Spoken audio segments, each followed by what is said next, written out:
الرحیم۔ اللہ تعالیٰ قرآن مجید میں ارشاد فرماتے ہیں، اور یہ آیت آپ پڑھ چکے ہیں، قُل لَن يُصِيبَنَا إِلَّا مَا كَتَبَ اللَّهُ لَنَا هُوَ مَوْلَانَا۔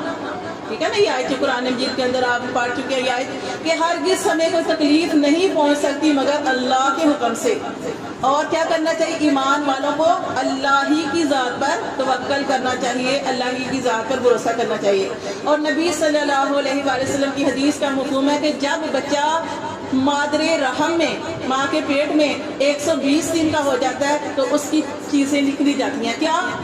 اس کی زندگی لکھ دی جاتی ہے، اس کا رزق لکھ دیا جاتا ہے، کہ وہ بچہ کون سی زمین پر مرے گا یہ لکھ دیا جاتا ہے، وہ خوش بخت ہوگا بد نصیب ہوگا وہ لکھ دیا جاتا ہے، ہماری قسمت لکھ دی گئی۔ اور میں نے آپ کو بتایا تھا حدیث میں آتا ہے کہ انسان کی قسمت انسان کے پیدا ہونے سے پہلے، آسمان و زمین کے بنانے سے پہلے اللہ تعالیٰ نے ہم سب کی قسمت